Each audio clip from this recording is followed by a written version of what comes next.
एक पत्नी अपने पति से अक्सर लड़ाई करके मायके चली जाया करती थी। कभी रूठ करके किसी सहेली के वहाँ पर चली जाया करती थी, कभी किसी रिश्तेदार के यहाँ पर चली जाया करती थी और सिर्फ 2-3 घंटे के बाद वापस भी आ जाया करती थी। यह उसकी फितरत थी, गुस्सा उसके अंदर ज़्यादा था।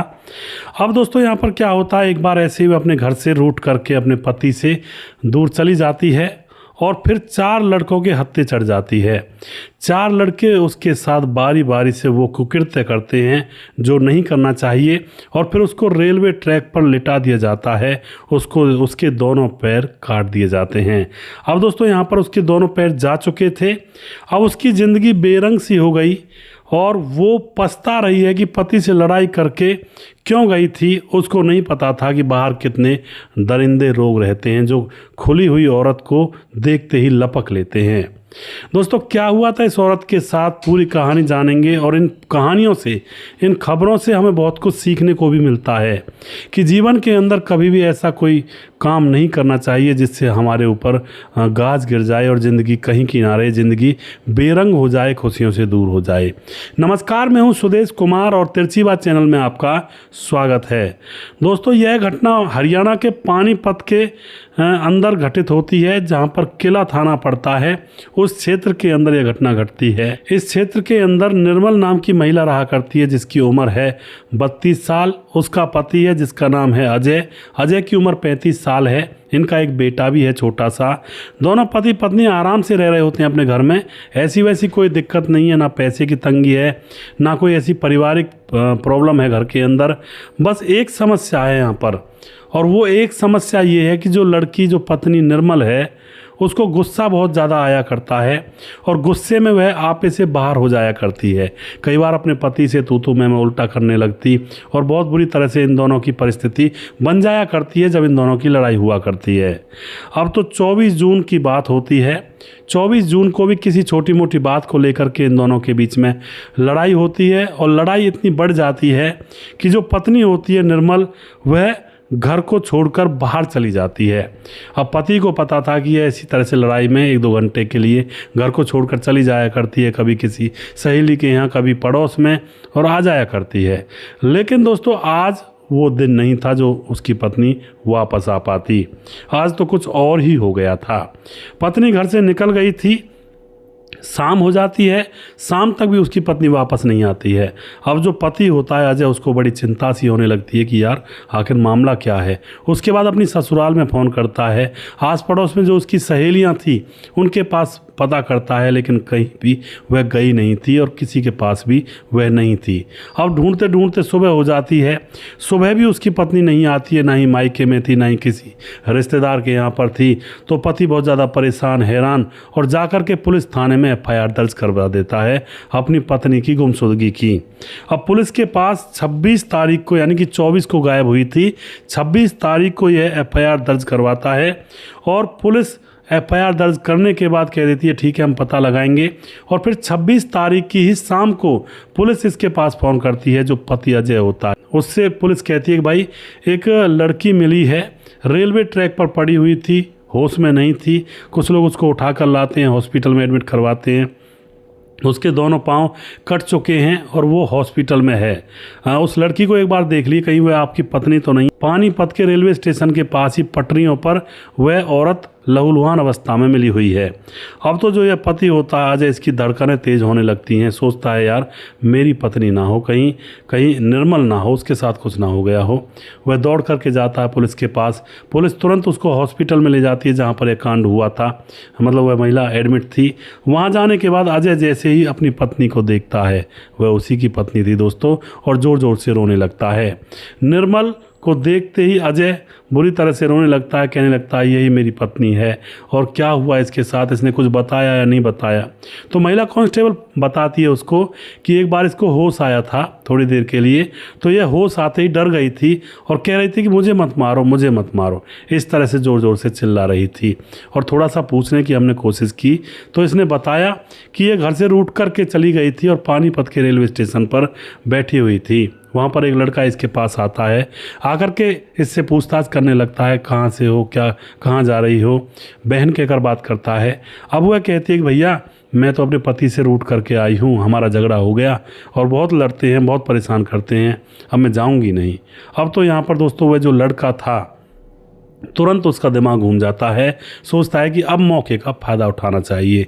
और उसके बाद दोस्तों वह ऐसे बात करने लगता है कि हाँ हाँ मैं तुम्हारे पति को जानता हूँ और वो बहुत परेशान है, तुम तो चली आई थी लेकिन उसके बाद वह मुझसे पूछ रहे थे और वह तुम्हें ढूंढ रहे हैं और तुम चलो मेरे साथ, मैं तुम्हें तुम्हारे पति से मिलवा देता हूँ। और उसके बाद दोस्तों वह उसको अपने साथ ले जाने लगता है।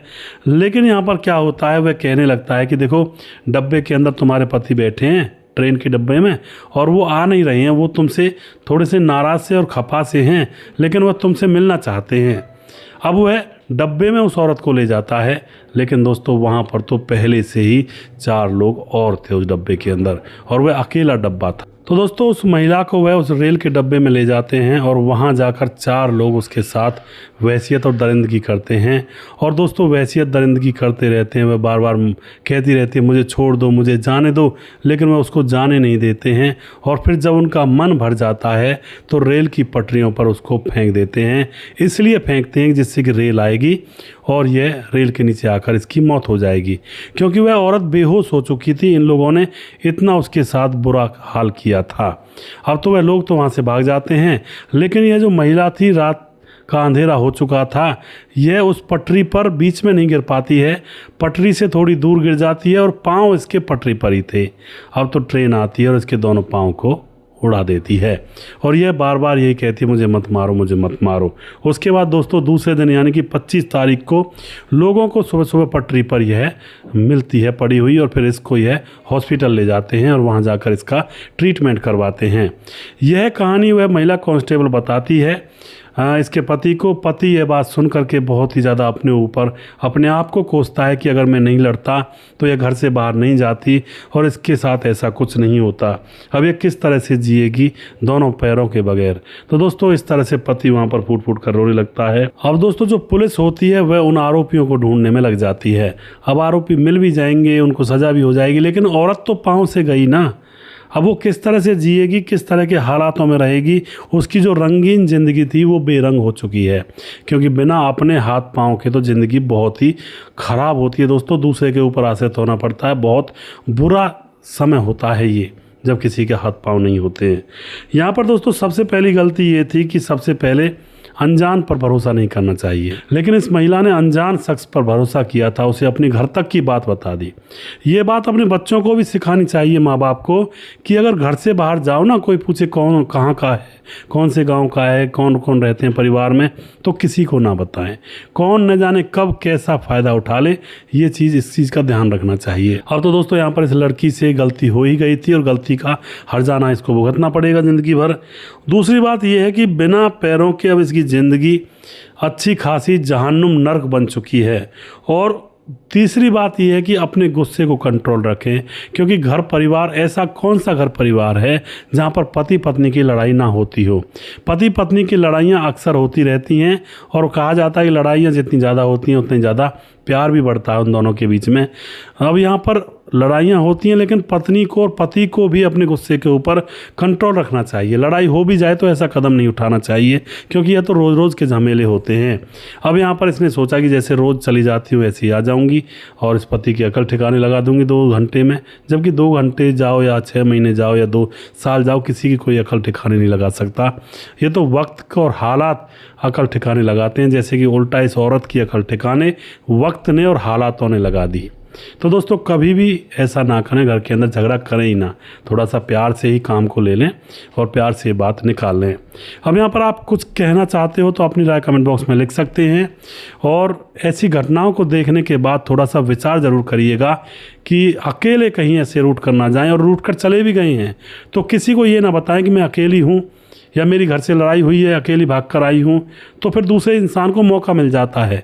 ये बताएं अगर आप अकेले भी हैं, किसी स्टेशन पर बैठी हुई हैं महिला कोई, तो कोई पूछे कौन हाँ कहाँ से आई हो तो बताएं कि मेरे पति हैं, पेशाब करने गए हुए हैं या फिर पानी लेने गए हुए हैं या फिर कुछ खाने का सामान लेने गए हुए हैं। ये ना बताएं कि मैं अकेली हूँ किसी भी ऐसी जगह पर। बहुत ज़रूरी है, छोटी छोटी बातें हैं लेकिन ये बहुत काम की बातें होती हैं।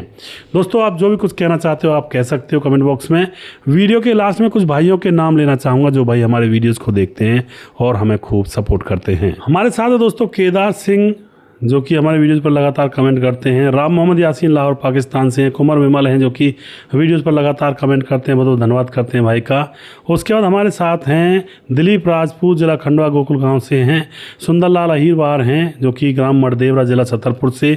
दुर्योधन कमेंट करते हैं, नमस्ते सर, यूपी पनियारा महराजगंज से हैं। और उसके बाद हेलो सर, मैं आपकी कहानी मध्य प्रदेश के छतरपुर मध्य प्रदेश से सुन रहा हूँ, दीपक और अनुरागी।